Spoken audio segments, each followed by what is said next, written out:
गिरधारी श्याम बनवारी।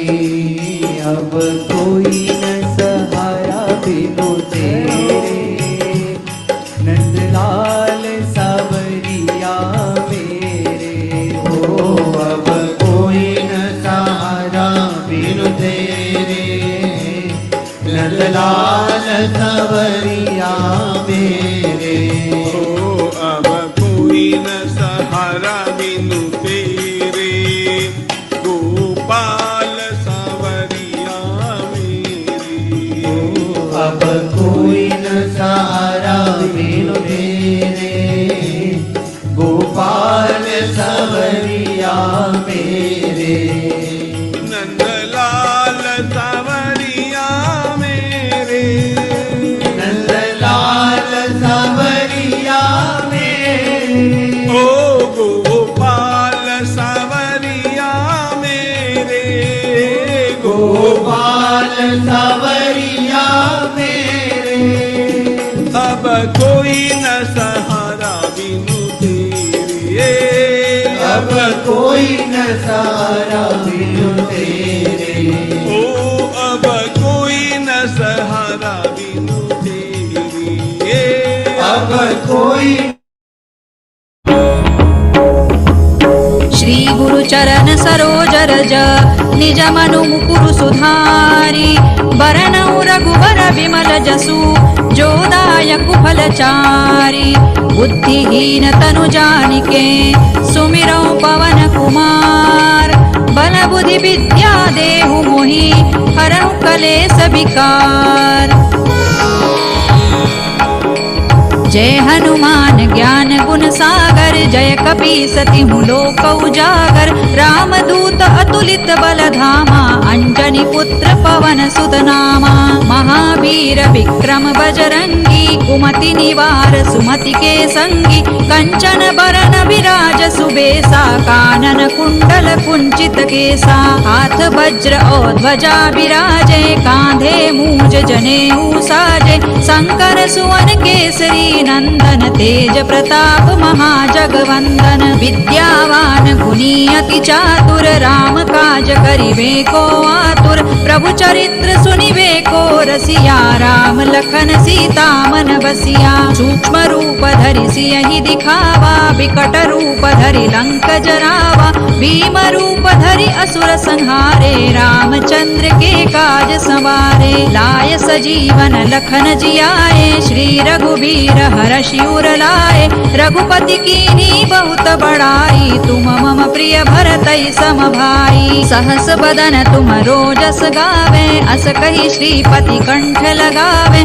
सनकादिक ब्रह्मादि मुनीसा, नारद सारद सहित अहिसा। जम कुबेर दिक्पाल जहाते, कवि कोविद कहि सकै कहाते। तुम उपकार सुग्रीवहि कीन्हा, राम मिलाय राजपद दीन्हा। तुम्हरो मंत्र विभीषण माना, लंकेश्वर है सब जग जाना। जुग सहस्र जो जन पर भानु, लील्योताहि मधुर फल जानू। प्रभु मुद्रिका मेलि मुख माही, जलधि लांघि गए अचरज नाही। दुर्गम काज जगत के जेते, सुगम अनुग्रह तुम्हरे तेते। राम दुआरे तुम रखवारे, होत न आज्ञा बिनु पैसारे। सब सुख लहै तुम्हारी सरना, तुम रक्षक काहू को डरना। आपन तेज सम्हारो आपे, तीनों लोक हांकते कांपे। भूत पिशाच निकट नहीं आवे, महावीर जब नाम सुनावे। नासै रोग हरै सब पीरा, जपत निरंतर हनुमत बीरा। संकट ते हनुमान छुड़ावे, मन क्रम वचन ध्यान जो लावे। सब पर राम तपस्वी राजा, तिनके काज सकल तुम साजा। और मनोरथ जो कोई लावे, सोई अमित जीवन फल पावे। चारों जुग परताप तुम्हारा है, प्रसिद्ध जगत उजियारा। साधु संत के तुम रखवारे, असुर निकंदन राम दुलारे। अष्ट सिद्धि नौ निधि के दाता, असवर दीन जानकी माता। राम रसायन तुम्हारे पासा, सदा रहो रघुपति के दासा। तुम्हारे भजन राम को पावे, जन्म जन्म के दुख बिसरावे। अंत काल रघुबरपुर जाई, जहाँ जन्म हरि भक्त कहाई। और देवता चित्त न धरई, हनुमत से सर्व सुख करई। संकट कटे मिटे सब पीरा, जो सुमिरे हनुमत बलबीरा। जय जय जय हनुमान गोसाई, कृपा करहु गुरुदेव की नाई। जो सत बार पाठ कर कोई, छूट ही बंदी महासुख होई। जो यह पढ़े हनुमान चालीसा, होय सिद्धि साखी गौरीसा। तुलसीदास सदा हरि चेरा, कीजय नाथ हृदय महडेरा। पवन तनय संकट हरन, मंगल मूर्ति रूप। राम लखन सीता सहित, हृदय बसहु सुर भूप। सियावर रामचंद्र की जय, पवन सुत हनुमान की जय। उमापति महादेव की जय। श्री गुरु चरण सरोज रज, निज मनु मुकुरु सुधारी। बरनउ रघुबर विमल जसु, जो दायकु फलचारी। बुद्धिहीन तनु जानिके, सुमिरौ पवन कुमार। बल बुद्धि विद्या देहु मोहि, हरहु कलेस विकार। जय हनुमान ज्ञान गुण सागर, जय कपीसति लोक उजागर। रामदूत अतुलित बल धामा, अंजनी पुत्र पवन सुत नामा। महावीर विक्रम बजरंगी, कुमति निवार सुमति के संगी। कंचन बरन विराज सुबेसा, कानन कुंडल कुंचित केसा। हाथ वज्र और ध्वजा विराजे, कांधे मूज जनेऊ साजे। शंकर सुवन केसरी नंदन, तेज प्रताप महाजगवंदन। विद्यावान गुणी अति चातुर, राम काज करिबे को आतुर। प्रभु चरित्र सुनिबे को रसिया, राम लखन सीता मन बसिया। सियहि दिखावा, बिकट रूप धरि लंक जरावा। भीम रूप धरि असुर संहारे, रामचंद्र के काज संवारे। लाय सजीवन लखन जियाए, श्री रघुवीर हरषि उर लाए। रघुपति कीन्ही बहुत बड़ाई, तुम मम प्रिय भरतहि सम भाई। सहस बदन तुम रोजस गावे, अस कहि श्रीपति कंठ लगावे। सनकादिक ब्रह्मादि मुनीसा, नारद सारद सहित अहिसा। जम कुबेर दिक्पाल जहाते, कवि कोविद कहि सकै कहाते। तुम उपकार सुग्रीवहि कीन्हा, राम मिलाय राजपद दीन्हा। तुम्हरो मंत्र विभीषण माना, लंकेश्वर भय भानु। लील्योताहि मधुर फल जानू, प्रभु मुद्रिका मेलि मुख माही। जलधि लांघि गए अचरज नाही, दुर्गम काज जगत के जेते। सुगम अनुग्रह तुम्हरे तेते, राम दुआरे तुम रखवारे। होत न आज्ञा बिनु पैसारे, सब सुख लहै तुम्हारी सरना। तुम रक्षक काहू को डरना, आपन तेज संभारो आपे। तीनों लोक हांकते कांपे, भूत पिशाच निकट नहीं आवे। महावीर जब नाम सुनावे, नासै रोग हरै सब पीरा। जपत निरंतर हनुमत वीरा। संकट ते हनुमान छुड़ावे, मन क्रम वचन ध्यान जो लावे। सब पर राम तपस्वी राजा, काज सकल तुम साजा। कोई लावे सोई अमित जीवन फल पावे। चारों जुग परताप तुम्हारा है पर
Jai Shri Krishna, everyone.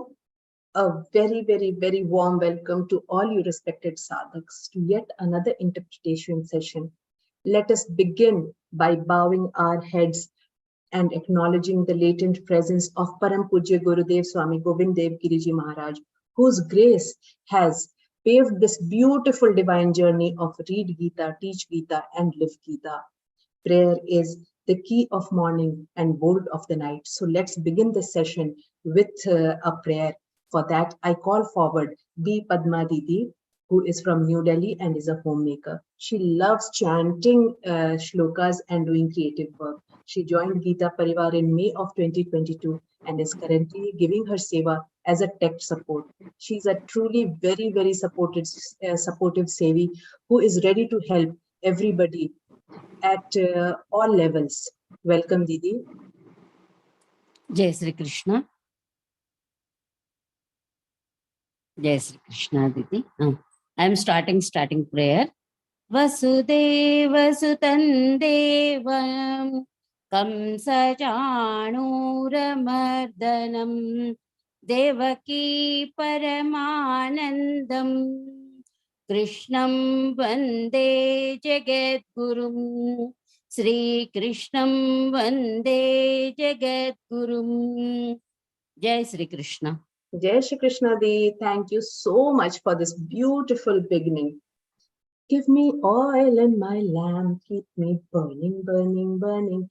Let's put the oil of knowledge in this lamp of ours and light the light for paving path of sunlit path. For the Prajalan, I'm going to call forth Varun Bhaiya, who is from Pune and is a software engineer. He joined Geeta Parivar in January of 2023 and is a very, very active Sevi. He is a Pracharak and also works with GC team. Welcome, Bhaiya.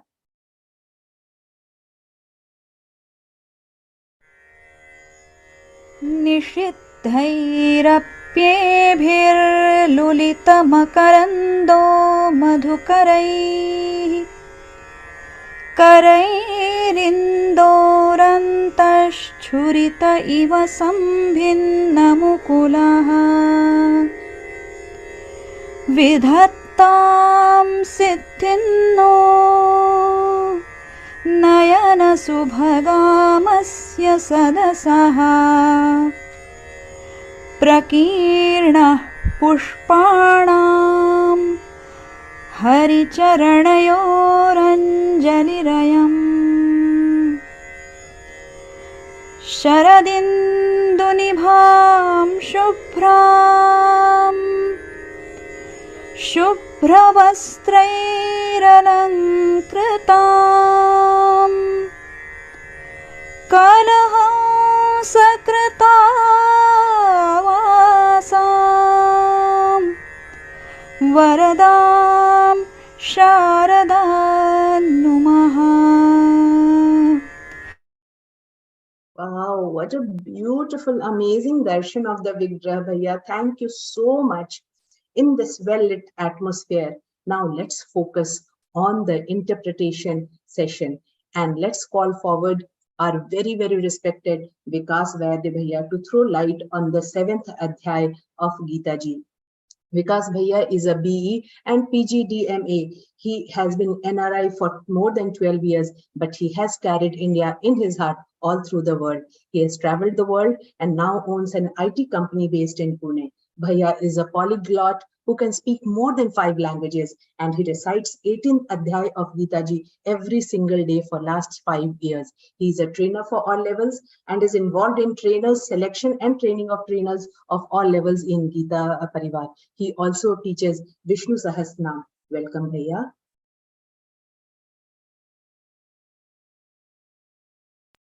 Jai Shri Krishna.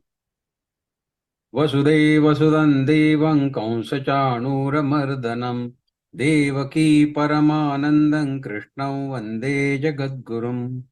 Krishnam Vande Jagadgurum.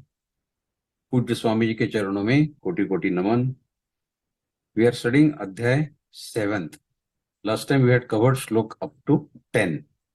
Now let's go to Shlok number 11. Shlok number 11. We'll start reading now. Today we'll go up to Shlok number 20. And in next session, we'll go to shlok number 30. So, shlok number 11. Balam balavatai chahang kamaraga vivarjitam dharma viruddho bhuteshu kamospi bharadarshabha. So, balam balavatai chahang kamaraga vivarjitam dharma viruddho bhuteshu kamospi bharadarshabha. Balam, balam is strength. Balavatam, of the strong people. Aham, I am. Kama, passion. Raga, attachment. Anurag, that means vivarjitam, devoid of. Without that. Dharma aviruddho, which is not against the religious principles. Dharma aviruddho, bhuteshu, in all beings. Kama, kamana, the sixth life. Asmi, I am. Bharadarshabha is calling for Arjuna. So Paramatma says that, O best of Bharatas, that means Arjuna, those who are free of desire and attachment, Kama Raga Vivarjitam, those who are free of desire and attachment, I am the strength and power of such strong beings. And I am the sex desire in Sattvic, which is not contrary to the religious principles and teachings. This is the word-to-word meaning of this shloka. So Shri Krishna says that I am the strength of those who are bereft, devoid of desires, kamanas, and attachments. That means who is the strongest in the world? The one who is free of attachment and desire is the strongest, because their strength is Paramatma. And what could be stronger than Paramatma? Nothing. So those who are devoid of kamanas and anurag, that means desires and attachment, they are the strongest.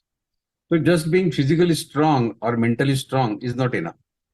An egoist and a person entangled in attachments can also be strong. But the barometer of strength measurement, as mentioned in this shloka, is the presence of desires and attachments. That is the true measurement of your strength. More of this and weaker you are. More desires and more attachments, then weaker you are. That is the barometer of measurement of the strength of a person according to this shloka. See, the power boosts the ego and strength, and power corrupts the intellect. So how can Lord use the corrupt people to present him? Therefore, Lord adds the condition, a caveat, that absence of desire and attachment, kamaraga vivarjitam.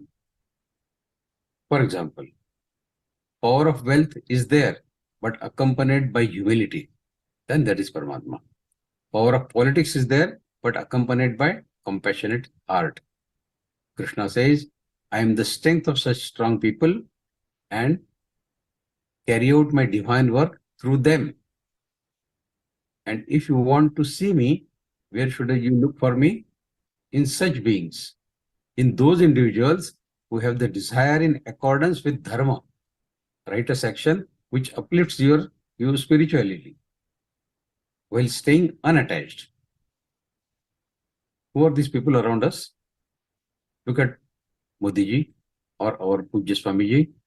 They have no worldly desires, no attachments. They work only for Loka Sangraham Evapi. So their strength, Paramatma says, I am their strength. See, confining yourself in some big cave is not a big deal. Not doing anything is also not a big deal. But performing all your appropriate actions while staying unattached is a big deal. And their strength, Paramatma says, I am their strength. It is easy to link your identity with your body, mind, intellect. But then when you have to bear the consequences of the actions which you perform with such attachment, if you get attached to your body, mind, intellect, then whatever is done by your body, mind, intellect, you have to face the consequence of those actions which you perform with such attachment to this body, mind, intellect. But non-attachment, non-doership, though very difficult, but not impossible, it can keep you free from bondages. Krishna says, it is I who work through such people who who abide by non-doership, that means bereft of kartrutva abhiman and non-attachment. Further, Paramatma says, even the kama vasana, that means the sex desire in all beings, is me. Only and only so long as it is not contrary to the religious and social practices. Dharma aviruddha, which is not viruddha to dharma. Dharma approves procreative desire to beget the progeny, santati utpadan, producing children. That is of course required to let this universe keep going on. Otherwise, if everybody becomes celibacy, that means everybody becomes celibate, the brahmachari, then how this universe will work? It will cease to exist one day. So creating new generation, which is the right given to the human beings and all beings rather by Paramatma.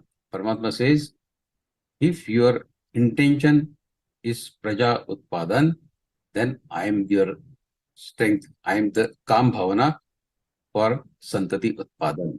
Thus, Paramatma puts kama bhavana on a higher pedestal. We consider it as a hina bhavana. Kama bhavana we consider as a hina bhavana and avoid even referring to it. But Paramatma says, I am that kama bhavana, provided it is not dharma aviruddha, provided it is not against the religious principles. In other words, in this world power and force are great virtues. But the use of strength or force should be pro-dharma, pro-sattvic activities. It should be free from kamana and rag. Rag means attachment. What is kamana? And what is kama bhavana? It is irrational and excessive desire to obtain the unattained. That is kamana. And what is rag? It is the excessive desire to possess the attained object. You have something and you want to have excessive desire to keep it with you. That is the attachment. And these excesses, they lead to indiscrimination, irrational indulgence of the mind and the senses. Kama vasana is indiscriminate sex indulgence. Dharma approves fulfillment of procreative desire only to beget progeny. Anything other than that, Paramatma doesn't agree that he is that strength. When performed with restraint, dharma is performed even in the satisfaction of that desire, that kamana, provided it is not dharma aviruddha. Okay, we go to next shloka, slok number 12. Further, Paramatma says, Ye chaiva sattvika bhava rajasastamasaschaye matta eveti tan vidhi natvahanteshu te mai. Paramatma says, all that emerges from sattva, that means the mode of goodness, rajasa, mode of passion, and tamasa, mode of ignorance or mode of inertia, know that they all happen through me. All these three gunas happen through me, yet in reality, neither I am in them nor they are in me. See, all these three gunas, sattva, rajo, and tamo, are present in all pervading essence of the Lord and his eightfold apara prakriti,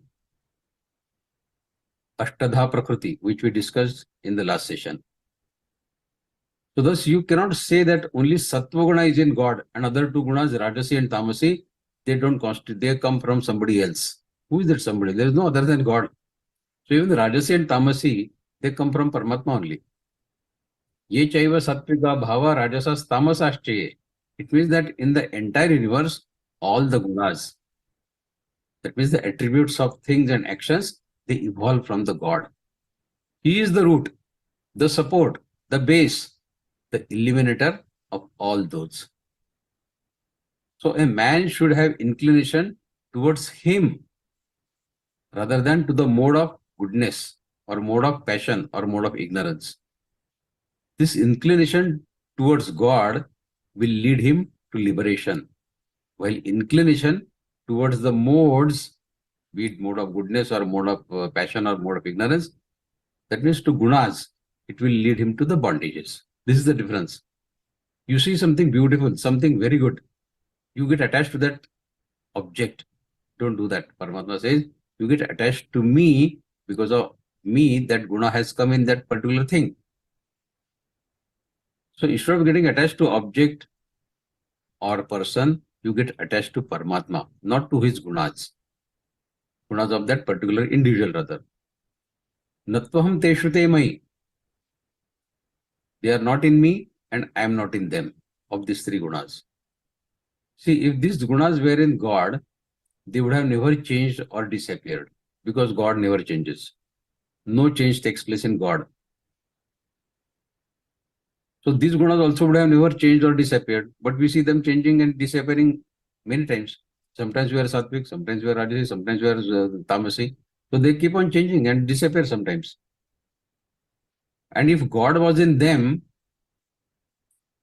in these three gunas, then God would be change. God would change and disappear like them, because these keep on changing and going out. So both ways it is true that they are not in me and I am not in them. So how is it possible then? It is like the ocean. Ocean creates the seashells, but the ocean is not in seashells. So it is the same way. Gunas are coming from Paramatma, but Paramatma is not in those gunas. That means sattvic, rajasi and tamasi elements are Prakriti, his creation, but he is not in them and they are not in him. That means Prakriti is perishable, Paramatma is not. The message in this shloka conveys that the man should not take seriously this unreal world of senses made of these three gunas of Sattva, Rajo, Tamo. We keep dancing. We discussed it in last session also. We keep dancing to the tunes of Prakriti, which keeps us busy, shifting from Sattvic to Rajasi, Tamasi, all that. Instead, you should enjoy it like a motion picture, and then should seriously take up the yoga, meditation, to unravel this mystery and find the reality. What is the reality between these three gunas? And while doing this meditation, this yoga, when you realize your pure self, at that stage, the God is in man and the man is in God. So this Natvan Teshute Mai, Paramatma says about the three gunas. But through meditation, when you realize your pure self, that stage, God is in man and man is in God. So this is the difference between getting attached to gunas or getting attached to Paramatma. Now Shlok 13. Tribhir gunamayair bhavair evih sarvamidai jagat mohitanna bhijanati mamebhyah paramam vyayam. Tribhir gunamayair bhai evih sarvamidai jagat mohitanna bhijanati mamebhyah paramam vyayam. Tribhi means three. Guna bhai. Gunamayi. Bhavai, by the state of being. Ebhi. Ebhi is all this. Which this? These three gunas. Sat, Rajo, Tamo. Sarvam, all these. Idam, this. Jagat is universe. Mohitam, getting eluded. Na abhijanati, does not know. Mam, me. Ebhya, above me. Param, the supreme. And avyayam. Avyayam is imperishable. So Paramatma says that deluded by this threefold disposition of nature, which is Sattva, Rajo and Tamo Guna, this world, that is the embodied soul, does not know me, because we get deluded in these three gunas only all the time. And that's why we miss to know Paramatma. Does not even try to know me, who is beyond these three gunas and imperishable as well. I am beyond these three gunas and I am imperishable. But you fellows, you get entangled only in playing with three gunas, and that's why you don't know me. Na abhijanati. See, the world is the sphere of action for these three gunas, Sattva, Rajo, Tamo. These three gunas have constituted your body, your mind, and this material world. Nothing exists in this world without these three gunas. There is no fourth guna. Further, your mind keeps on getting eluded, attracted towards the sensory objects, namely Shabda, Sparsha, Rupa, Rasa, Gandha, sound, touch, form, taste and smell. They are also constituted by these three gunas. That means Shabda can be Sattvic, Shabda can be Rajasi, Shabda can be Tamasi. Sparsha, touch, can be Sattvic, touch can be Rajasi, touch can be Tamasi. Women know about this Sparsha better than anyone else. Whether somebody's Sparsha is Sattvic, somebody's Sparsha is Rajasi, or somebody's Sparsha is Tamasi. We know that our body is made up of four elements: earth, water, fire, air, and space. We studied how this body is made in our last session. The Tamoguna means the worldly objects. Sattva Guna constitutes our mind. Tamoguna of earth element forms our body. On the other hand, your senses are constituted from the elements of Rajasi Guna. Senses are Rajasi Guna. And the mind is constituted from the elements of Sattva Guna.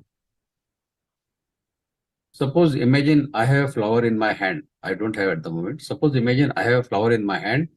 This is a worldly object, presents Tamoguna. Anything worldly, Tamoguna. Your senses perceiving its beauty and fragrance are constituted by their Rajoguna. You cannot take fragrance because we are online, of course. But if suppose imagine I'm sitting in front of you and I have a flower in my hand, the fragrance that comes to you is because of Rajoguna, the senses. And your mind, which assimilates the information obtained from these senses, your eyes and your nose in this case, comprises the elements of Sattva-guna. So object is Tamoguna. You are getting information about that object is Rajasi Guna, and assimilation of the information is happening in the mind, which is Sattva Guna. So this entire world is an interplay of the Sattva Rajo Tamo Guna. Your Antakaran, what is Antakaran? The mind, intellect and subconscious is Antakaran. It's created from Sattva Guna. Your senses are created from Rajo Guna. And your body, along with this entire material world, form the Tamo Guna. That means at all times, listen to this carefully. At all times, Sattva Guna born Antakaran experiences the Tamo Guna born material world through the Rajoguna born senses. Sattva Guna born Antakaran experiences the Tamo Guna born material world through the Rajoguna born senses. And then the mind, through the senses, wants the sensory objects. Sound, touch, form, taste, smell, what we discussed, Shabda, Sparsha, Rupa, Sagandha. Once the desired objects are attained, the mind is happy. And when the objects are lost, the mind is unhappy. Our Antakaran, senses and sense objects, their interplay goes on and on and on in our life. Look at any moment of your life, of course, when you are awake, and you will realize that these three are always at work of the interplay, and thus constantly getting engrossed in this presumably useless interplay. The transcendental nature of this Avinashi, indestructible, eternal, divine Paramatma is totally forgotten. Our entire mind space is occupied by these three gunas only, and playing with these three gunas all the time. It is like deeply absorbed in the painting and forgetting the painter. It is like watching a movie and forgetting the producer and director of the movie. Have you ever given a deep thought to the fact that the cow, it eats the grass and gives the milk? How? Can you devise a machine in which you feed grass from one side and the milk comes from the other side? Is it possible? I'm not talking of some very intelligent people in India who probably put potato from one side and take gold from other side. You know the gentleman to whom I am referring. So do we ever think of the creator who created and fixed such an amazingly wonderful mechanism in the body of cow that you feed her grass and she gives us milk? But we see the cow drink the milk and forget the creator who has done this. It is our habit to get absorbed in the creation and forget the creator. Paramatma says, look at creator also sometimes. So we need to always keep in mind that anything wonderful, anything amazing, anything beautiful we see, we must think of Paramatma who created that.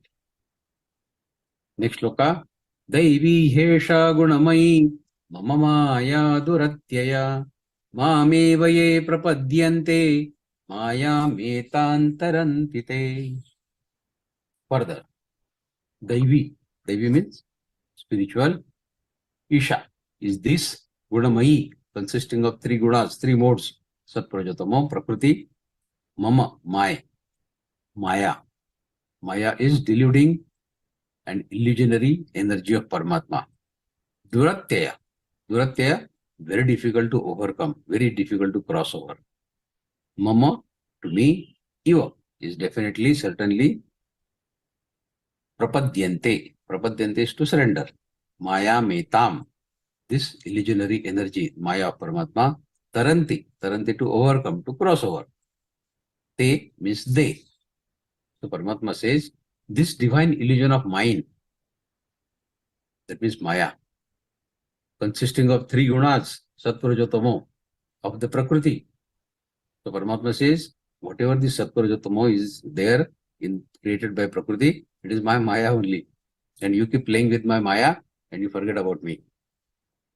So this divine illusion of mind, that is Maya, consisting of these three gunas, Satpurajatamo, of Prakriti, is difficult to overcome, to transcend, to cross over. Duratyaya. However, those who perpetually worship me and me alone would penetrate it and be able to safely ferry across this illusion of Maya. So if you want to cross over the Maya, then there is no other way but to remain perpetually with the God, worshipping the God. The play of Maya is indeed very fascinating and bewildering. The intellect is deluded, the mind is deluded, and the human beings, they get entangled, entrenched in this phenomenal material world. Because our mind is deluded, intellect is also deluded because of this Maya of Paramatma. And that is the reason we keep playing with these three gunas of Prakriti. And when they get, human beings, when they get what they want, they become happy. And when they don't get what they want, they become unhappy. This is all Maya. This is all Maya. Someone's birth rather, makes them jubilant. Somebody's death makes them sorrowful. Sometimes happy, sometimes sad, sometimes excited, sometimes despondent. World is stuck in the game of up and down, up and down, up and down. Paramatma says, this is all my Maya. And you keep playing with my Maya all the time. They're enslaved to the body, enslaved to the senses, and enslaved to the mind with no knowledge of the truth, no knowledge of Jivatma, no knowledge of Paramatma, no understanding of real self, and of course, no clue about the Maya. The creator of Maya, we have no clue about him. Our senses, our sense objects, and these three gunas of nature, they make a dancing floor of our life, and we keep merrily dancing to their ever-changing tunes. One example of changing tunes, I can tell you. Suppose I'm taking tea at every day at 7 o'clock. I expect my wife to serve me tea at 7 o'clock, hot steaming tea. One day I'm sitting at my chair reading newspaper. 7 o'clock, tea doesn't come. 7:05, tea doesn't come. 7:10, tea doesn't come. 7:15, tea doesn't come. I lose my temper. What is this happening? I struggle so much for this family of mine, and they don't care about me. A simple cup of tea they can't give me in time. Why do I struggle, work so hard for them to give them all the material pleasures in the life? I earn money, I give them all sorts of satisfaction in life, and they don't care about me. I get angry. After 5 minutes, the wife comes with a smiling face and says, this is your cup of tea. Yesterday we had some guests and we made coffee for them. So entire stock of milk is gone in making the coffee yesterday night. So this morning, I know you need tea early in the morning. I walked down to the next corner and bought milk from there. And now the tea is there for you. So my anger evaporates and I fall in love with my wife once again. And I say, oh my God, I got a wonderful wife. She cares so much about me. So the mood changes from anger to sattvic, from anger to love. Was it really required? such small incidences in day-to-day life, they keep our mind occupied unnecessarily. In fact, we have become so much expert dancers to these tunes of three gunas, Satprajotamo, that maybe we'll deserve Oscar for some dance number. Our dancing skills are no less than those Oscar winners who we keep winning Oscar for some dances. You see, you evaluate your one full day, since morning till you go to the bed, and you will see the mood swings that happens in our day-to-day life. These swings are because of the three gunas of Prakriti, Satpurajotamo. Sri Krishna says, it is certainly difficult, extremely difficult, durataya, to understand and cross over my Maya. But those who are devoted to me, who wholeheartedly surrender to me, prapadyante, who single-mindedly contemplate, that means they do manan chintan about me only, they will be able to overcome this delusion, this Maya of mine. So in short, God, the immutable, omnipotent, and all kindness and in all fairness, is the creator of this Triguna Maya of Prakriti, Triguna Maya. Only those who rise above these three gunas can pierce through his Maya. And we have to rise above these three gunas. And then only we can reach him. We have to pierce through this Maya. Then only Paramatma is sitting beyond that Maya. The shackles, the chain of Maya in the form of Kama, Krodha, Lobha, Moha, Mada, Matsar, Alasya are too hard to break. However, Krishna promises that such devotees who are devoted to God only, they can surmount it, they can win over it, because God can be realized only through undivided devotion. And when God is realized, Prakriti, nature, does not exist. Only God exists. How do we achieve this state? Only detached action in everyday life is the key. Whatever action we take in day-to-day life, take it undetachedly. Rather detachedly, don't get attached to it. We should get reflected in service, sacrifice to the God. Only such people, they can qualify for this achievement. Bhagavad-Gītā is the way. To remain detached, detachment from attachment. This is the golden rule we have to follow in our day-to-day life. And Bhagavad-Gītā is the way. It unfolds this Maya. Gita unfolds this Maya and paves a way for us to cross it over. It is like a torch of Jnana, Bhagavad-Gītā, helping us to show the way in this dark night called Maya. And crossing over of Maya, unless we cross over Maya, we cannot imagine to reach Paramatma. It is durataya, very difficult, but with Bhagavad-Gītā, it is possible to cross over this Maya. Krishna says those discriminatory wisdom whose Vivek Buddhi rather has been destroyed by the delusion of Maya, the lowest among mankind, Naradhama, and evildoers. We will go to now, let us go to Shlok 15 and then discuss all these aspects.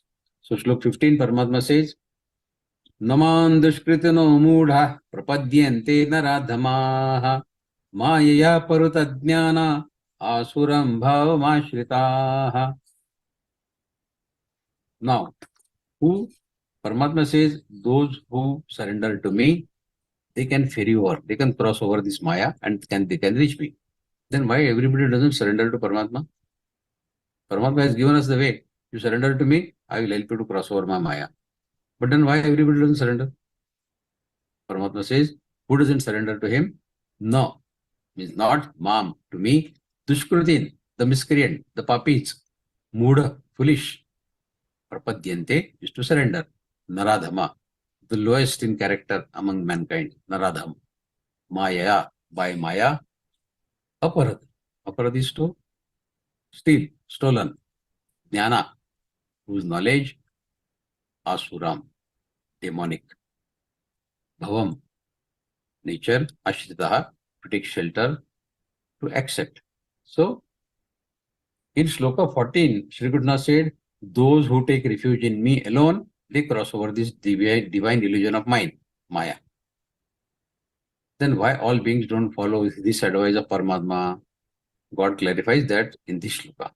Shri Krishna says in this shloka 15, those whose discriminatory wisdom, whose Viveka Buddhi has been destroyed by the delusion of Maya,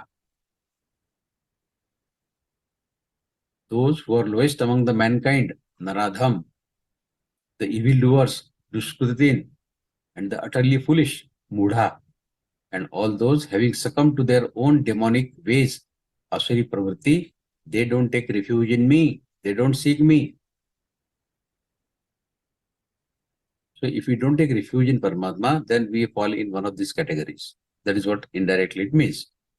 You ask a young person to attend a spiritual discourse, say Geeta Pravachan, and he will retort back to you saying that, are you mad or what? I have other interesting things to do in the evening. I can't have time for this Pravachan and all sorts of things. You ask a wealthy, greedy man to attend a 3-day shibir, and then he will snap back at you. Are you crazy? You know, I earned 30 lakhs in 3 days. What are you talking? You know, I'm a very busy person. I have no time for this. Minting money is the only objective of their life. Those who are entrenched to their family, they will refuse to come to Vivechana or Shibir saying that, oh my God, I wanted to come, but my Guddu, my Pappu, my Bubbly, whatever grandson or grandchildren they may have, they cannot stay without me, even for a day. No time for Paramatma. Such people have no time for Paramatma. They find hundreds of excuses not to follow the path of spirituality. No inclination towards Paramatma. You can find 100 reasons not to do something. Lord says, those whose minds and intellect have been deluded by Maya, this is all Maya, material attractions. Such people don't remember me. Shri Krishna further adds that those who have demonic attributes, Asuri Parvati, they don't also see me. What is Asuri Parvati? Simple things can also be Asuri Parvati. You don't have to kill somebody to become Asuri Parvati.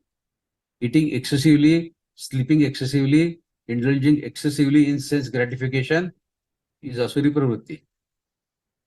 And when excessively sense gratification is done and physically you are tired, then going to sleep again, sleeping excessively. So the cycle starts again.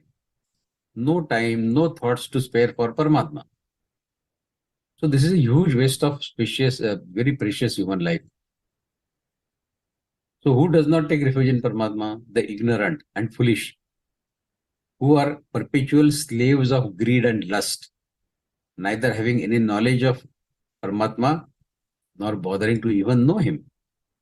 Then the perpetrators of sin are of low rajasic, tamasic nature, who are only wealth and lust crazy. We always see that people lacking Viveka Buddhi, their discriminatory wisdom, do not act creatively, being too materialistic and victims of arrogance and delusion. Being tamasic nature, these people have no touch of finer aspects of life. They don't know really what is life. Therefore, they do not take refuge in God. So in Adhyaya 16, Shlok 19 and 20, Shri Krishna says, these people are destined to go to the hell. Tanaham dishadah kruran samsareshu naradhaman kipam jasramashvam asurishveva yonishu asurim yonima panna mudha janmani janmani mama prapyeva kaunteya tato yanti dhamangatim. These are the two shlokas of 16th Adhyaya, wherein Paramatma has said that these people are destined to go to hell. Now we have to choose where really we want to go. Okay, we go to shlok number 16 now.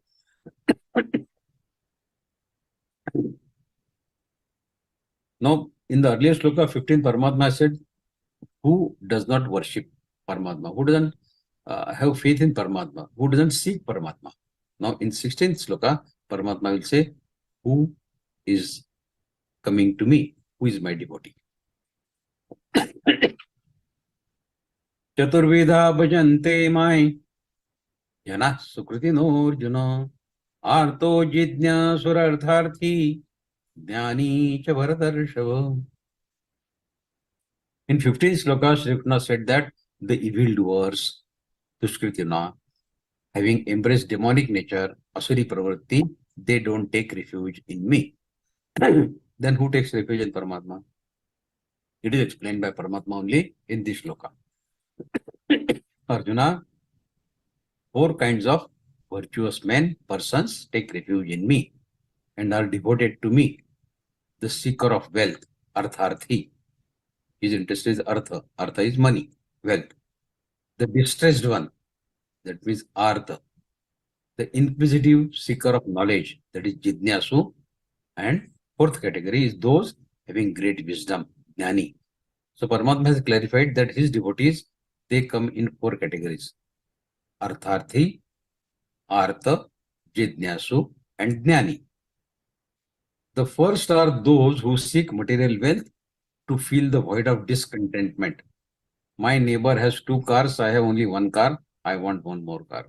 Okay, let us go to temple, do whatever, puja, bhajan, whatever is required.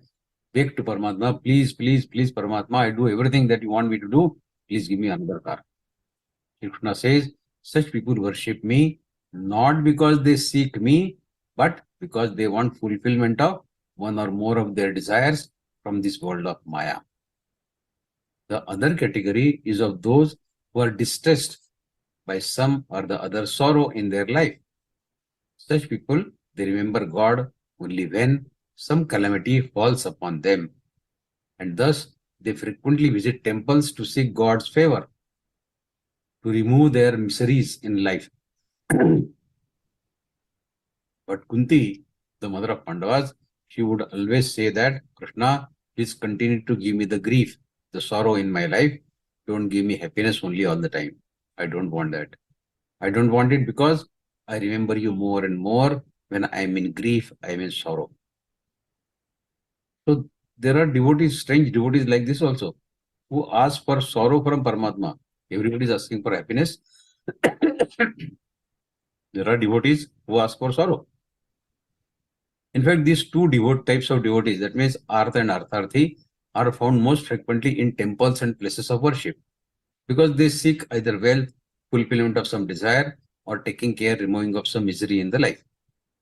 It is interesting to know that such people are prepared to do anything which they normally would never do. For example, a Arth or Artharthi devotee is asked by a Pandit that he is under diverse influence of some planet. Usually they blame Shani, Rahu, Ketu, some planet. And due to this Mahadasha, he may have to face some accident or even go to jail, or may have to lose a lot of money. And in order to escape this likely calamity, he needs to get up at 4 o'clock, do some specific mantra chanting. Now this person, who otherwise would never get up before 8 o'clock, he gets up at 3:30 in the morning. Or someone is told that on Lakshmi Pujan day in Diwali, he would chant a mantra from 7 p.m. to 1 a.m. midnight, and if he does the chanting, he will get a lot of money. You will make a lot of money in share market, or you may even win a lottery. So this fellow will sit throughout the night chanting mantra when everyone in the family is enjoying Diwali cracker and Diwali sweets. So these people are prepared to do anything. These devotees do it not for attaining God, but for attaining his Maya.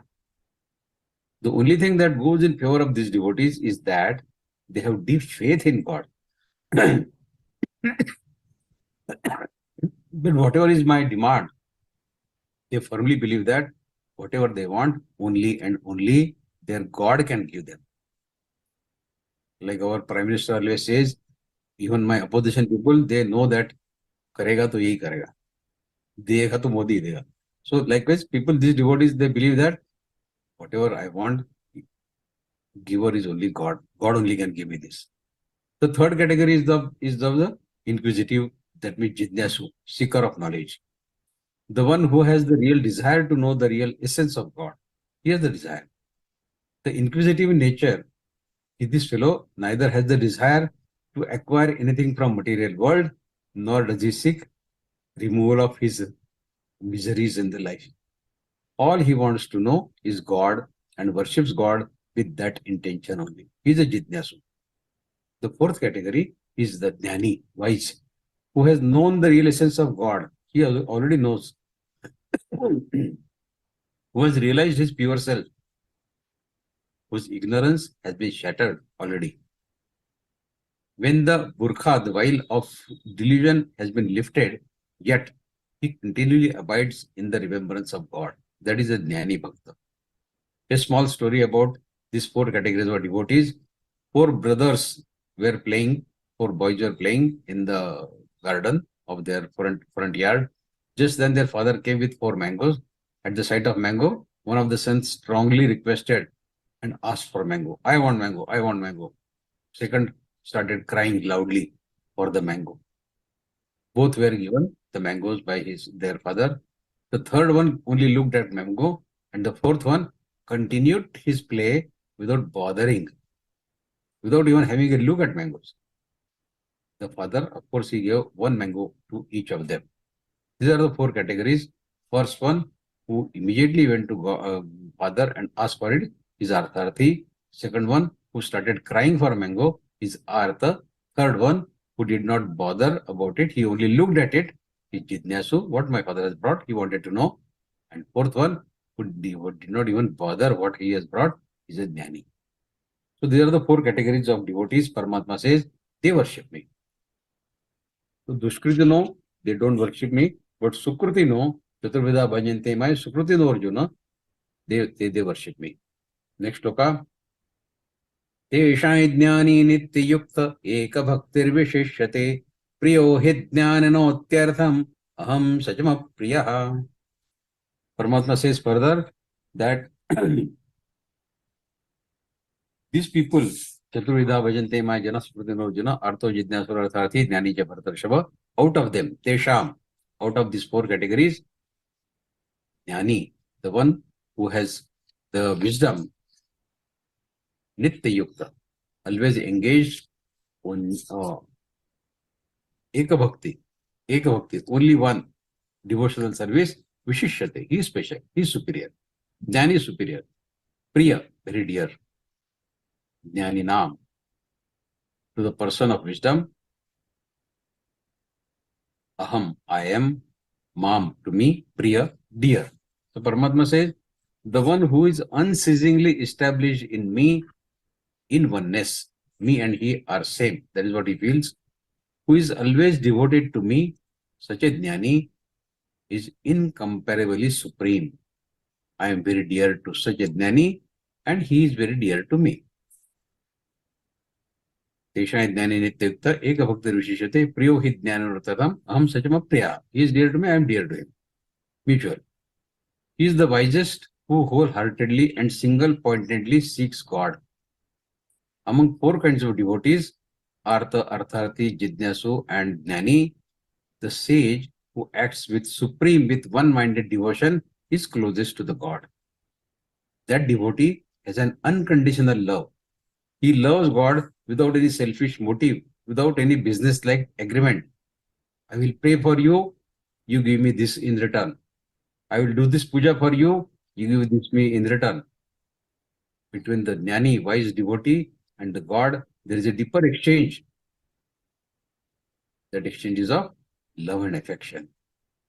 The jnani devotee's devotion gets spontaneously activated without reservation because it is offered in full faith that loving, omniscient creator, the sole giver of all the things, knows every necessity of every being. I don't have to ask anything from the God. God knows what is best for me. He will give me without my asking. That is what the jnani says. The jnani is content with whatever the God deems best to give or withhold to give. Whatever God doesn't give, he has no complaint. Whatever God gives, he is happy with that. You see, the enlightened man loves God alone, knowing that everything else is secondary or non-existent or temporary. Only God is permanent, eternal. He knows that his soul is the presence of God in him. Therefore, soul realization is his ambition, and God's love is his passion. The God lovers know that in soul consciousness, there is no other feeling but the deep flow of divine love and love only. God, of course, loves such souls because of their God-like qualities. It is God's quality, no? Unconditional love for everyone. So if unconditional love for everyone is there in our heart, then we have acquired God's attribute in us, and God will definitely love this. So such people are liked by God. God says they are dear to me and I am dear to them. Now, if all the people Jnani is dear to Paramatma, then what about the remaining three? Artha, Artharthi and Jidnyasu. They are not dear to Paramatma. Paramatma says no, not like that. Next shloka. Udara sarva evaite jnani tvatmaiva me matam. Astidasya hi yuktatma mameva nuttamangatim. Paramatma says, Udara, magnanimous, noble, survey, all, ite, they are jnani, one who is the devotee of knowledge, man of wisdom, atma eva, just like myself, me, matam, opinion, asthita, situated, yukta atma is engaged in devotional service, mam, in me, anuttamam, the highest, and gatim is the destination. So Paramatma says, certainly all devotees devote themselves to me. Thus they are also good. Udara sarva evaite, they are also good. But Jnani is unified with me. Others are devoted to me, but Jnani is unified with me, and thus in essence, he is me. Atmaiva. This is my opinion. Paramatma is very polite. He says, this is my opinion. Because the Jnani's refined intellect is firmly established in my cosmic essence all the time. So there is no difference between him and me. See how Krishna comforts even those who remember him only with some selfish intent. He doesn't criticize his Artharthi. He says they are also Udara Sarva, they are also good. The Lord says those who remember me for removing their sorrows or for fulfillment of their desires, their kamanas, they too are good. Because at least they are taking some time out and taking efforts to remember me. Though with some selfish intent, of course. And who knows, while praying, while singing Lord's praise on a regular basis, singing his bhajans, they may experience some such peaceful state of being. They release the uselessness, they realize the uselessness of their desires and forget about problems. Every day I go to temple and beg to Paramatma. Every day I ask for some favor here and there. When one day they themselves will get fed up of it. And then they will remember me for the sake of remembrance and nothing more. So Paramatma is hopeful that this Artha and Artharthi, one day they will become Jidnyasu, and after Jidnyasu, they may become Jnani. Then the person will get elevated to the category of Jidnyasu. Artha and Artharthi will get elevated to Jidnyasu, inquisitive, who remembers God only. And mind you, this change may come unknowingly. When an Artha and Artharthi gets turned into a Jidnyasu, he himself will not know it. And without any specific efforts from him. The only condition is he should keep in touch with the God all time. Initially, Sakam Karma, but the Sakam, slowly and slowly, it gets converted into Nishkam Karma. See, Krishna is saying that the God loves the Jnani Bhakta the most. Jnani means the Bhakta who has realized the God in this birth itself. It is only for this reason that the enlightened Jnani loves God not only intensely, but without any expectation of return or reward. God is like a magnet mountain for this Jnani. He is always glued, he is always attached to the divine.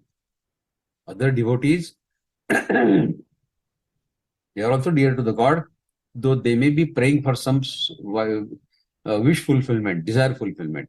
some return reward expectation. But the only thing that goes in their favor is they are full of faith in God only. So Paramatma says, Udara Sarvaiva. They are also good. Slok 19.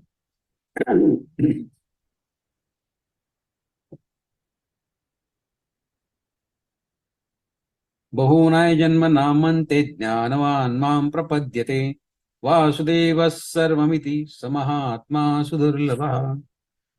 Bahunam. Bahunai janma namante. Bahunam, many. Janmanam, repeated births and deaths. Ante, after. Jnanavan, one who is full of knowledge, wisdom. Mama, to me. Prapadyante, surrender. Vasudev, the Lord, Vishnu. Sarvam, everything. Iti, thus. Mahatma, great soul. Sudurlabha, very rare. So Paramatma says in this shloka, after innumerable births, Bahunai Janma Namante, the Jnani finally attains the supreme knowledge and knows me to be the cause of all that. Vasudevam Sarva Iti. Everything is Vasudev, there is nothing else. Such a great being is indeed very rare. Sudurlabha. See, it takes several lifetimes to realize God. This perfection is not attained in one lifetime. This is because there are millions of sanskars accumulated from several of our previous lifetimes. And then having a healthy body is also imperative to be able to do practices, yoga, meditational practice. In fact, the one whose body is unhealthy cannot be a devotee, strong devotee of Paramatma, a strong seeker of Paramatma.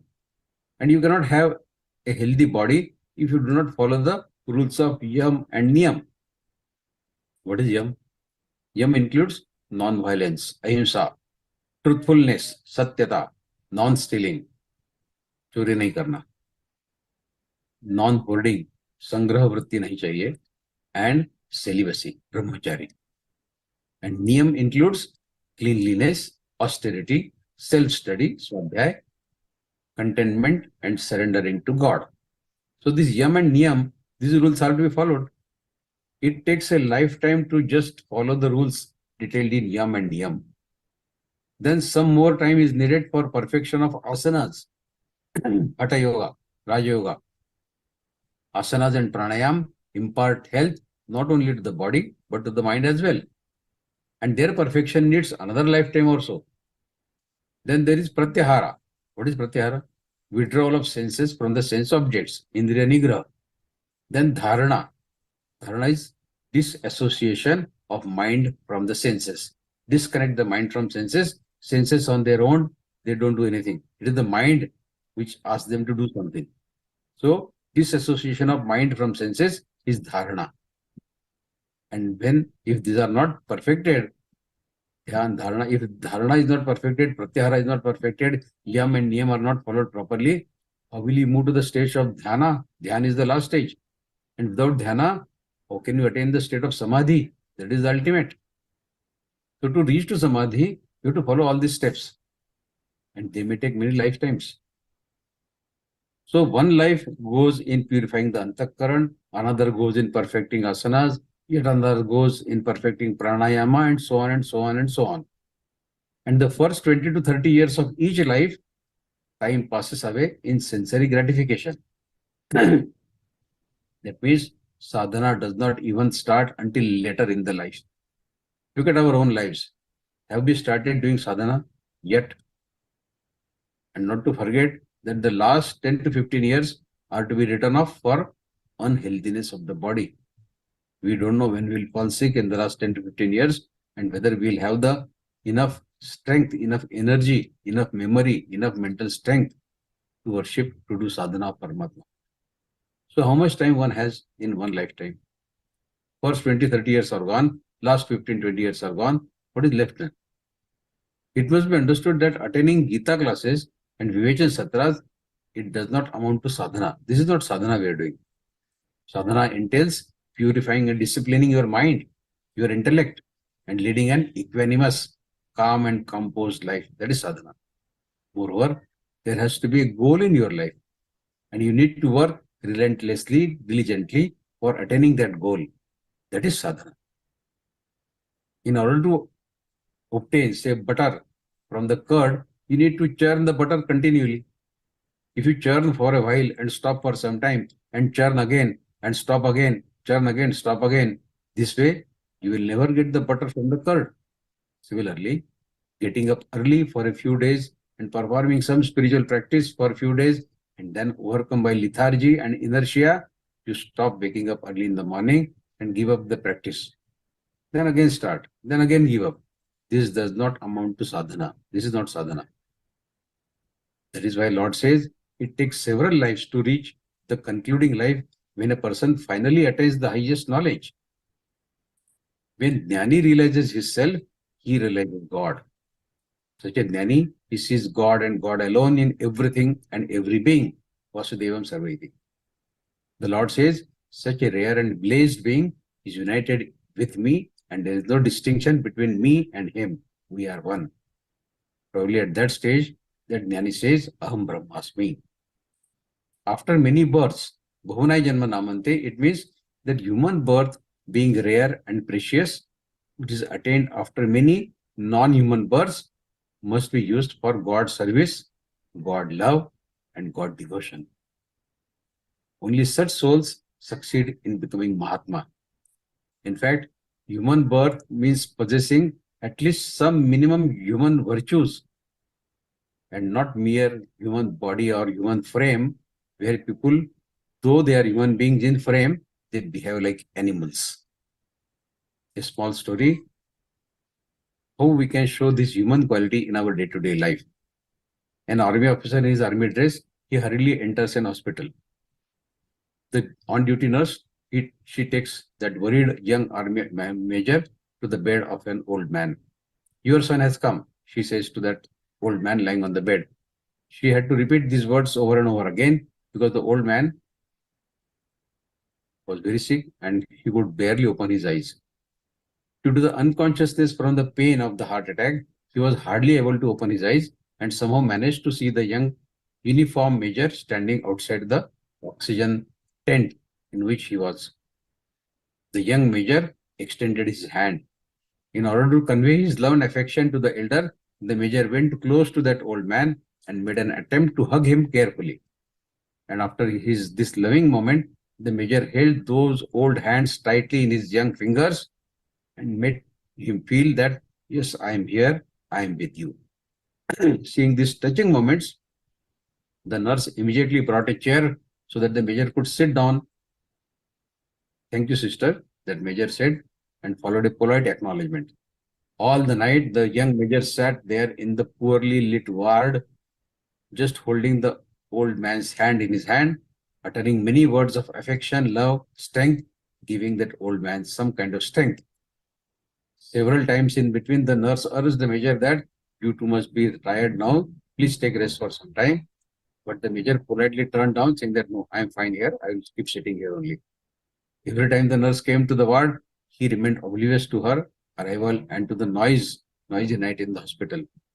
He just sat there holding the old man's hand.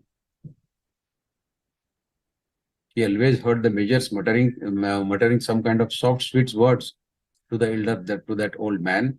The old man did not say anything, only held his son's hand tightly throughout the night.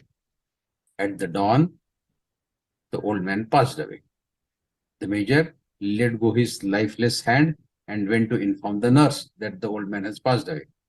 All the night, major did what he should have done. He waited. Finally, when the nurse returned, and before she could say anything to show the sympathy, the major stopped her and asked, who was that man? The nurse was shocked. He was your father, she replied. No, he was not my father. The major replied, I have never seen him before in my life. Eh? So why you did not say this when I took you to him yesterday night? I understood right away that there has been some mistake, the major said. But I also knew that old man needed his son and his son was not there. The nurse kept listening, confused. When I realized that old man, he was waiting for his son and his son is not there, I became his son. Then the nurse asked, then what was the purpose of your visiting the hospital? The Major replied, I came here tonight to find one Mr. Vikram Salaria. His son was killed in last night's fight with the terrorists in Jammu and Kashmir. And I was sent here to inform this Mr. Vikram Salaria, his father, about the death of his son. But then the man whose hand you held all the time, you know who he was? He was Mr. Vikram Sakaria. Both stood in complete silence for some time, as both realized that nothing could be more reassuring to a dying man than the hand of his son. See, in life, someone needs us like this, then we too should just stay there, just be with them till the end. Our words, our enthusiasm, our assurance, and the other person feeling that we are there with them are enough to heal them. Share your abundance with those who are unable. Generosity is our natural condition, and this is the human attribute we need to display, and this is the expectation Paramatma has. Okay, we go to Shlok 20 now. Kamaistaistairtadjnana prapadyantyena devataha tantanyamamastaya prakrutya niyata swayam. Kamaistaistair, kama, kamana is kamana, desire. Tai, various. Vrita, stolen, hijacked. Jnana, knowledge. Prapadyante, surrender. Devata, demigods. Tam, corresponding. Niyamam, regulation, rituals. Asthaya, following. Prakrutya, by nature. Niyata, controlled. Swaya, by their own. Paramatma says, but deluded people whose intellect is confused by different desires, kama isteste radha, they pray to seek other gods, anya devata. Owing to their deluded nature, they perform different rituals, precepts, rites related to those respective demigods. You see, the reality is that those people who have been living in mind, senses, body, and the eightfold lower Prakriti of God, Ashtada Prakriti, they cannot easily reach the Supreme Soul, Paramatma, because constrained by their nature, they worship different devatas and demigods, and they seek and get perishable results. Therefore, they are bound to shuttle up and down, back and forth on this treadmill of life and death and life. See, the problem with all of us is that we think Paramatma is there only to give to give us salvation, liberation, moksha. That is the only job Paramatma does. And whatever we need for daily living in this material world can be provided only by other demigods, other deities. To get their wishes fulfilled from these demigods, the devotees can perform all difficult, arduous tasks. And while performing this, their sole purpose is fulfillment of kamana, desire. Achieving Paramatma is not on their agenda at all. How can we attain higher and higher heights in the material life? Pleasures in this material world is their objective.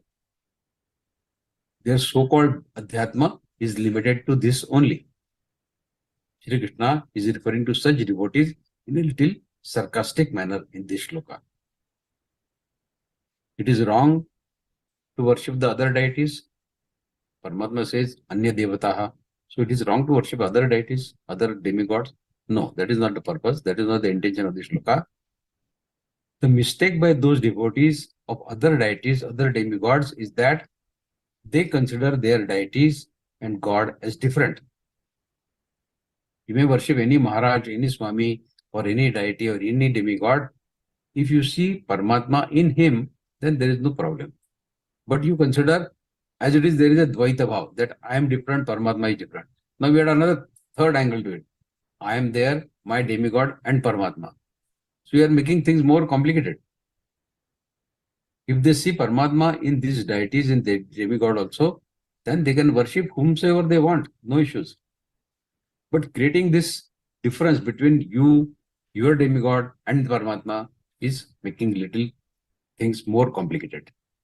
So that is not expected by Paramatma. Kama istaisera jnana prapadyantyena devataha tantannimavastaya prakrutya niyata swaya. We'll discuss this shloka and other shlokas in the next section. Jai Shri Krishna. Thanks for listening to me. Now the forum is open for you to raise your questions. Most welcome. Thank you, Bhaiya, for this wonderful vivation. I'm sure with all these vivid live example of yours, it's going to become so much easier to understand ourselves and our situation at this point of time. Especially your last story was so heart-touching that it makes us understand the need to have sympathy and empathy towards each and every being in this world. Thank you, Bhaiya. We are open for questions, and I would request all the participants to raise their hand and start their video before they ask the question. I must remind the sadhaks also about the remind all the sadhaks about the Aao Geeta Sevi Bano program that is going to be held on 8th of October. And that's the way we can give seva and spread the awareness of Geeta. And as Guruji always says, seva is the way to sadhana. So let's give our seva and let's join the Geeta Sevi program. Any questions? Anybody has questions? Please raise your hand and ask your question. Gauri Didi, okay. Gauri Didi, I'll unmute you.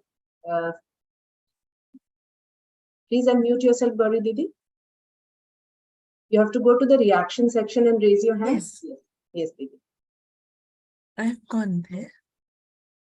Yes, yes. Ask your question, Didi. So I was really reminded of the poems I learned in childhood. It was somebody's mother.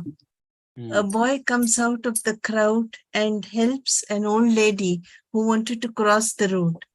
And then she's so happy when he helps her cross the road that she goes home and prays to God.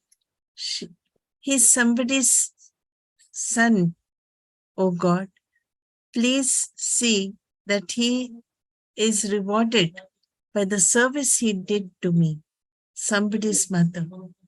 The boy helps the lady cross the road, comes back to his friend and tells them, she's somebody's mother, you know, and I wish someone could lend a hand to my mother when she's needy. I was also reminded of another poem. God has created a new day, silver and green and gold. Live that the sunset may find you worthy his gifts to hold. Yeah. See, nature is full of beauty, God is full of love, and he showers his gifts on us from sunrise to sunset.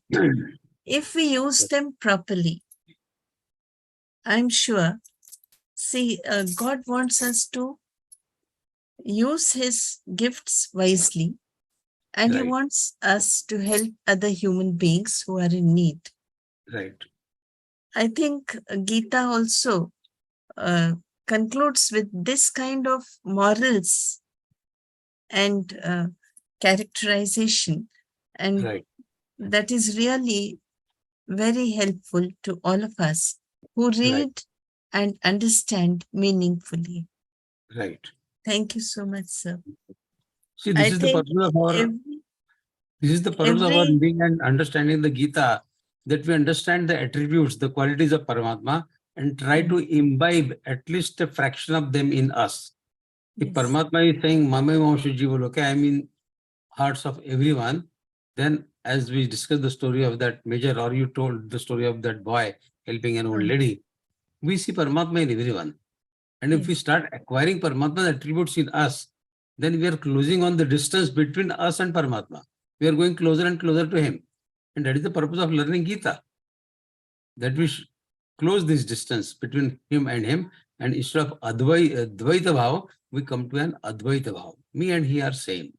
That is the purpose of learning Gita. It's really true. Service to man is service to God. I think the same gist is the gist of all these shlokas in the Gita. Thank you so much, sir, for enlightening Thank you. all of us. Thank you. Thank you, Gauri Didi. Gargi Didi, ask your question. Jai Shri Krishna. Yes, you. We know that people who don't have any desires and attachments can attain to Krishna. So what? Yes. So what type of attachment we should not have in our life? Because now it is impossible to have any attachment or desire in this materialistic life. We have all desires, but what kind of attachment we should not have? No attachment whatsoever. We learned this quality from Lord Krishna himself. I think we discussed it sometimes also, that Lord Krishna, who was playing with those gopis or his those shepherd boys in Vrindavana, and everyone was under impression that he is a great friend of them. Radha and Krishna, immortal love story. Everyone thinks that. Krishna, an ideal son of Yashoda. Everyone believes that. But the day he left Vrindavan, he never went back there. He never uttered the name of Radha from his mouth again. He never went to those shepherd boys again. He never even went to meet his parents again in Vrindavan. That is the detachment. So long as you are there with them, you follow every responsibility towards them. You are an ideal son, you are an ideal lover, you are an ideal friend. But the day you are out of it and you are concentrating, focusing on other issues, attachment is gone. So this is, you love everyone, you perform your prescribed duties towards everyone, but without attachment. That is what we have to learn from the life of Krishna. How to live the life perfectly well, disposing of all your prescribed duties, but without attachment. Like being in the present situation and having only limited things. Yes, and without attachment. That means you see, Gita doesn't teach you that you don't love any people. Love and attachment are two different things. You should love everyone, but don't get attached to it. Krishna did love Radha. Krishna did love the shepherd boys. Krishna did love Sudama, but he did not get attached to it. That is Like the reason. dependent at like last. Yes, yes. Okay. Yes. Thank you. Jai Shri Krishna. Anybody else has any question can ask. I think, Bhaiya, you give such lovely examples, and your each shlok is explained so well. We have Mohini Didi. That most people are still reeling under the effect of that story that you told us in the end. So everybody is still thinking about it. Mohini Didi, please ask your question. Please start your video, Didi. Mohini Didi. Didi unmute कीजिए. जी, पूछिए दीदी. Oh, पूछिए दीदी. Just now, you told that Krishna left her parents and he went to other place. Nowadays, kids also sometimes leave their parents and go for jobs and doing their own things. It may be for the benefit of parents, for the benefit of kids. But here, if they are leaving nowadays their parents, and we are thinking they have left their parents, what Krishna also left his parents, and they are also leaving their parents aside and going ahead for their own jobs. What we will say here? See, the difference is these boys who are living today, their parents are settling down in, say, USA or Australia or UK or any part of the world. They are leaving their parents in a Vriddhashram. Yeah. And I tell you a small story. There were two young brothers from a poor family. The father was the teacher and he spent a lot of money on educating those two boys. Both were sharp. Yeah, good nowadays this happens. Yeah. So both of them could study well and both of them went to USA for doing their MS and all that. Both of them settled down there. Parents became old. One day, the father said that your mother is going to die. She's terminally ill. So please come and visit her. None of the sons came. And when the mother died, one son came. The father was happy, at least one son came. The second did not come, but at least one remembered. So he appreciated that son, saying that, good, at least you have come to see your mother, though she has expired now, but at least you have come to pay respect to her. The son said, without any emotions, no, daddy, it is not like that. There was an agreement between me and my brother that when mother passes away, I will come, and when you pass away, he will come. These are the dry sentiments that are remaining in the relationship now. Krishna was full of love, and here the love has evaporated. So that is the difference. But circumstances may be, they may be having love, but circumstances may be that they could not, nowadays, their parents cannot get citizenship, parents cannot get this, and they have to leave their parents. What they should do? They should leave the job, or they should live with their parents, or and in old age, what they should do, what there is duty, what is their duty? Come what may. They should come and stay with their parent at least for a month in the year. In December to January, entire Western world is closed for Christmas and New Year. During that time, instead of getting entangled with their families and sons and daughters and with their wives and their other material pleasures in that world, they should make it a habit to visit their parents at least once in a year, and then offer full seva to their parents at least for a month. That is enough. You don't expect Is that. it good to stay with with kids at this stage, or it is good to stay if we are the kids? We may not get a. See, the old parents who have spent their entire life in India, they cannot get settled down well in USA or UK or Australia because they have no companion there. They have no friends there. And here in India, they have got a good social atmosphere where they can meet the society, they can spend good time. But there is nobody there. They feel more lonely there. Both my son and daughter are settled abroad, and I feel the same way. When I go to Australia to my son, or when I go to England to my daughter, I have the same feeling. I feel like coming back to India as early as possible. I am also sailing in the same boat. My son is in Canada and my daughter is in USA, but I am only few months back. I had my husband left me alone. But I am with my kids and they are very good. But they don't want me to go and to live. But one thing is, can we get Guru here? If we want, I'm here in Canada. How can we get a Guru? Is it very we have to be in contact with Guru, or we can get Diksha from outside also? See, Guru in today's world, Guru is our Jnana. Guru does not mean the physical form of a physical human frame of a man. Okay, we can accept any god as a Guru.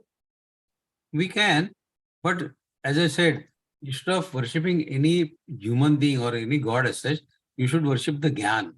Now, whatever we are discussing through Geeta or through Gita Vivechan is Gyan. How to live the life. Gita is an encyclopedia on human beings, how to live the life. It teaches us how to handle your own sentiments. Yeah, how to handle yourself. How to handle yourself and how to get attached with detachment with the attached person. Yeah, and how to cross over all these emotions and still be happy with everyone, that everything that happens in our life. Equipoised. Yeah, it is. Equipoised. Yeah. So that is Gyan, and that is our Guru these days. Guru does not mean somebody who gives you a mantra, he is a Guru. It is not a physical. Particularly if you are in Canada, you can find a Guru, you cannot find a Guru there. Very difficult. Yeah. And I cannot leave family also. I cannot sacrifice their happiness or my desire. I agree. They will not remain happy.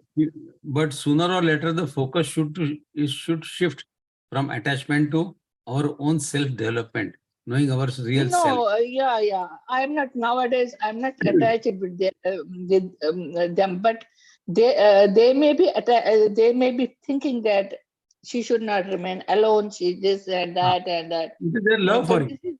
It is their love for you, and that is ideal. But you should restrict to that level only, up to that only, love, and that's only. Attachment we should have prem, not rag. If there will be any any mistake by them, we should not get it to the heart, to our heart. At that time, we should not have dvesh. We should, Exactly. this Gita sometimes, though we are not fully wise enough to understand it, but trying to follow. Yeah, that is the thing we need to do. Try to understand whatever best we can. Yeah, Yeah. yeah, God bless you, God bless. Okay. Thank you, Didi. Thank you very much. Jyoti Didi. जय श्री कृष्ण गुरु जी। जय श्री कृष्ण। योगी और सन्यासी में क्या अंतर है? Oh my God, you are going to the 18th adhyay. Sixth chapter. See, Paramatma says that someone who is doing nishkam karma, sannyasis, you do karma sannyasi. That means you give up the karma phala. While a yogi, he keeps on doing karma. Sannyasi hates doing karma. That is, sannyasi means a person who is Sankhya yogi, jnani. He believes that every karma is putting a bondage on him. So he doesn't want to follow the path of karma. He wants to follow the path of jnana.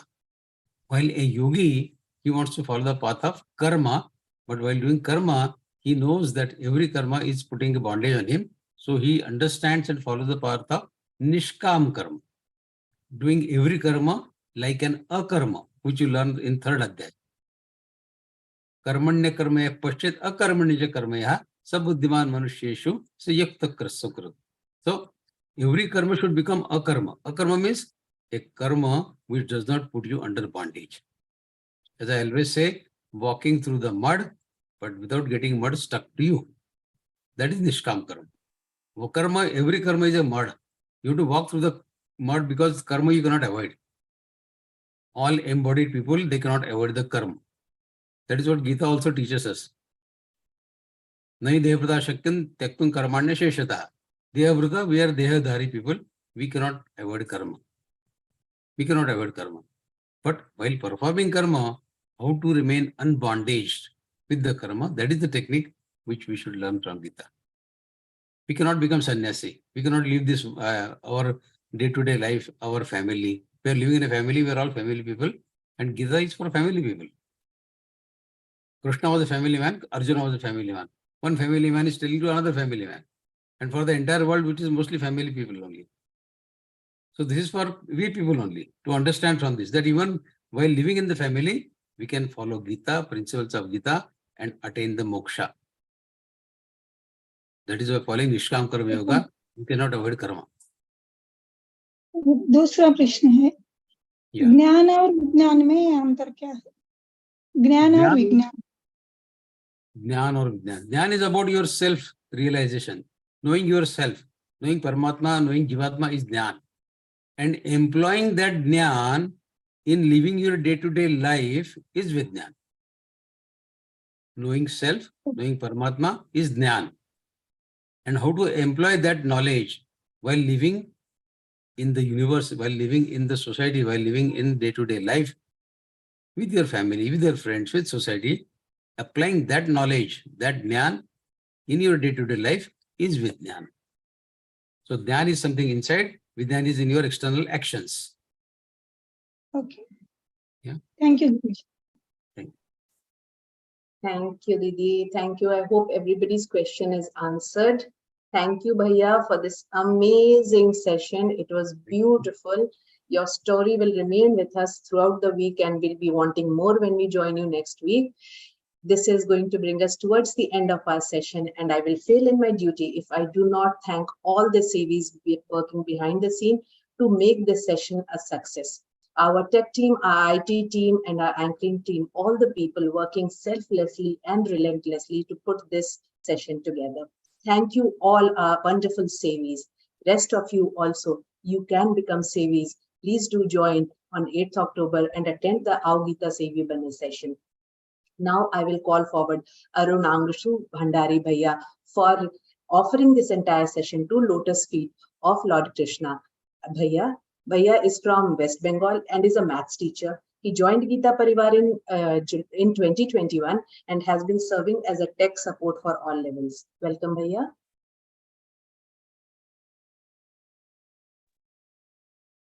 जय श्री कृष्णा। जय श्री कृष्णा भैया। तो final पे ले लो दीदी। जी जी जी भैया जी। योगेशं सच्चिदानन्दं वासुदेवं व्रजप्रियं धर्म संस्थापकं वीरं कृष्णं वन्दे जगद्गुरुं कृष्णं वन्दे जगद्गुरुं। जय Shri Krishna. Jai Shri Krishna Bhaiya, thank you for this wonderful prayer. Now, before we call it a day, I hope all of you have downloaded Ram Pratishtha app and are chanting Hanuman Chalisa every day and also adding up to the counts. Before we bring the sessions to end, let's sit together and listen to the Hanuman Chalisa and chant along. Bhaiya.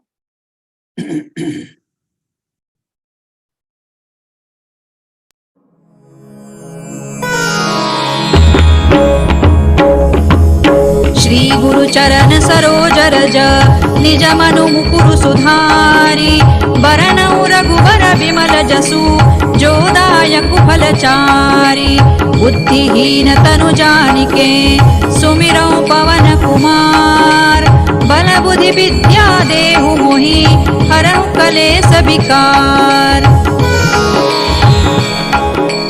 जय हनुमान ज्ञान गुण सागर जय कपीस तिहु लोक उजागर रामदूत अतुलित बल धामा अंजनी पुत्र पवन सुत नामा महावीर विक्रम बजरंगी कुमति निवार सुमति के संगी कंचन बरन विराज सुबेसा कानन कुंडल कुंचित केसा हाथ वज्र और ध्वजा विराजे कांधे मूज जनेऊ साजे शंकर सुवन केसरी नंदन तेज प्रताप महाजगवंदन विद्यावान गुणी अति चातुर राम काज करिबे को आतुर प्रभु चरित्र सुनिबे को रसिया राम लखन सीता मन बसिया सूक्ष्म रूप धरि सियहि दिखावा विकट रूप धरि लंक जरावा भीम रूप धरि असुर संहारे रामचंद्र के काज सवारे लाय सजीवन लखन जियाए श्री रघुबीर हरषि उर लाए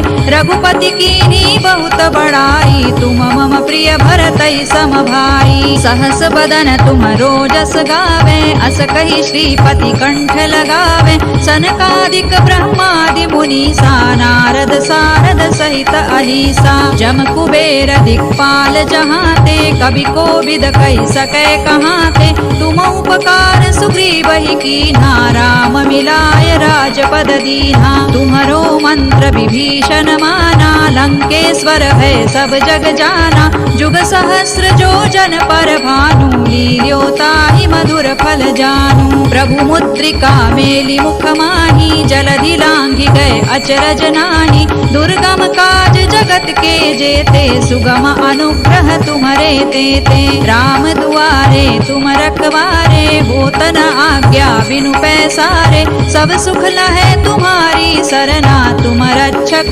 काहू को डरना आपन तेज सम्हारो आपे तीनों लोक हांकते कांपे भूत पिशाच निकट नहीं आवे महावीर जब नाम सुनावे नासै रोग हरै सब पीरा जपत निरंतर हनुमत वीरा संकट ते हनुमान छुड़ावे मन क्रम वचन ध्यान जो लावे सब पर राम तपस्वी राजा तिनके काज सकल तुम साजा और मनोरथ जो कोई लावे सोई अमित जीवन फल पावे चारों जुग परताप तुम्हारा है प्रसिद्ध जगत उजियारा साधु संत के तुम रखवारे असुर निकंदन राम दुलारे अष्ट सिद्धि नौ निधि के दाता असवर दीन जानकी माता राम रसायन तुम्हारे पासा सदा रहो रघुपति के दासा तुम्हारे भजन राम को पावे जन्म जन्म के दुख बिसरावे। अंत काल रघुबरपुर जाई, जहाँ जन्म हरि भक्त कहाई। और देवता चित्त न धरई, हनुमत से सर्व सुख करई। संकट कटे मिटे सब पीरा, जो सुमिरे हनुमत बलबीरा। जय जय जय हनुमान गोसाई, कृपा करहु गुरुदेव की नाई। जो सत बार पाठ कर कोई, छूट ही बंदी महासुख होई। जो यह पढ़े हनुमान चालीसा, होय सिद्धि साखी गौरीसा। तुलसीदास सदा हरि चेरा, की जय नाथ हृदय महडेरा। पवन तनय संकट हरना, मंगल मूर्ति रूप। राम लखन सीता सहित, हृदय बसहु सुर भूप। सियावर रामचंद्र की जय, पवन सुत हनुमान की जय। उमापति महादेव की जय। Jai Shri Ram, Jai Hanuman. Thank you, respected sadhaks, for joining us and giving us opportunity to serve the Krishna in you. Do come back next week for more. Jai Shri Krishna.